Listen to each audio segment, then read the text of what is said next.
Hey guys, welcome back to today's video. Today is Tuesday, September 15th, 2020, and today I'm going to be taking a look at brand new polls from Siena College and the New York Times. So we actually haven't seen any polls released from them since June of 2020, and they are an A-plus rated pollster, and they have polled 3 regions across this country that I think the data is pretty substantial. Now, before this video gets started, if you are in a writing class at Harvard University in the 2020 election, and you mentioned my YouTube channel today in a Zoom call probably like 6 hours ago, one of my friends told me, and I think that's pretty cool, but that's looking for a needle in a haystack at this point. But I just think that was honestly my peak at this point. Who knows?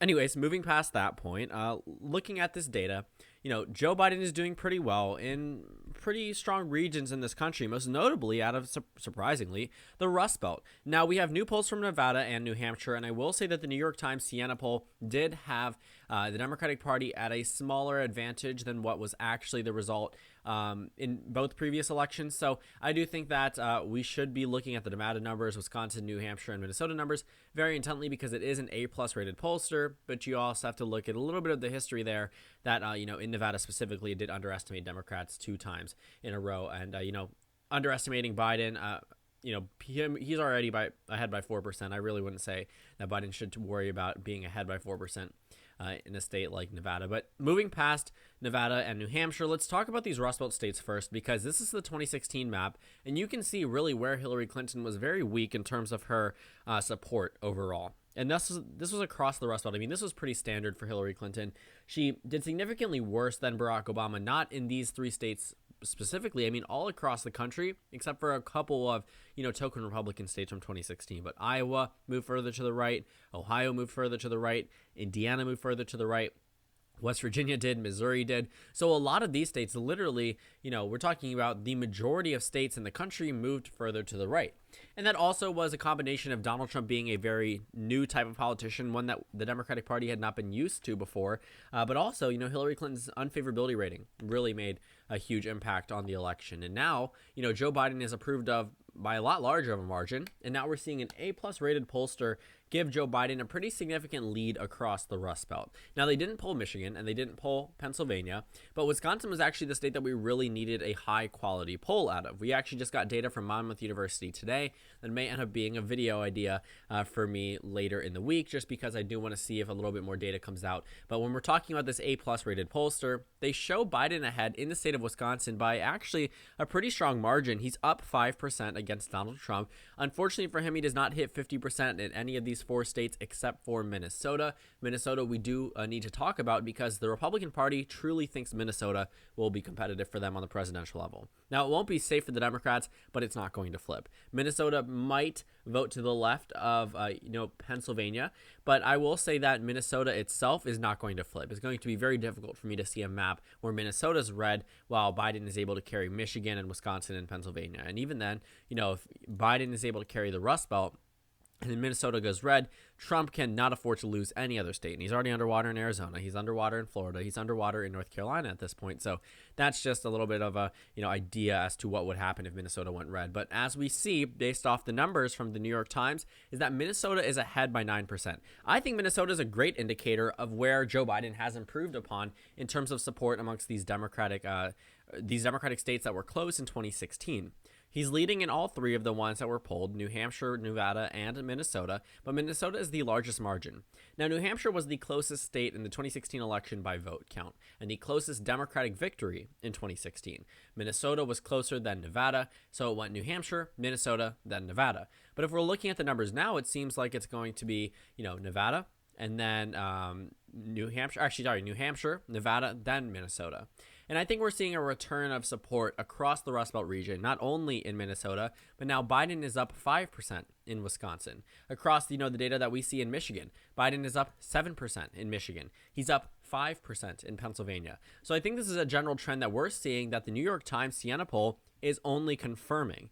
When we see Biden ahead in a state that Trump carried by a percentage point back in 2016, Wisconsin, this is a 6-point swing in favor of the Democratic Party. They should be very, happy with these numbers because it won't be a blowout. I mean, we're not going to see Obama 2008 numbers for Joe Biden. That's just not going to happen. But what we are going to see is that Biden is going to win back a number of voters that were lost, and they did not vote for Hillary Clinton, which is exactly why She was the first Democrat to lose the Rust Belt in 20 plus years, 24 plus years, actually. And I honestly think that is a huge takeaway from these polls, is that Biden's numbers have significantly improved off Hillary Clinton's in these states.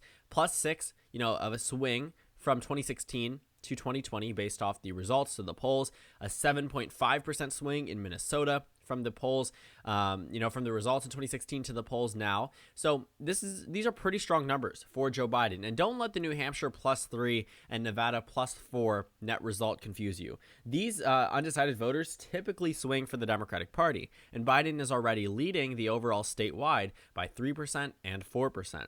And him being ahead by 3% is honestly one of the lower points that we've seen across the state of New Hampshire. We can go ahead and take a look at the overall average in this state. Biden is up 6.7% in this state. So that 3 point is a little bit of an, doesn't match the rest of the data set that we're used to seeing, but I still will say that he's still holding a pretty substantial lead in the state. For Nevada, if we take a look at where, Biden is doing there, he's up by 6%. So this 4-point lead is also underestimating what Biden's support is expected to be. But what we saw in Nevada in both 2018 and 2016, it wasn't just the New York Times poll.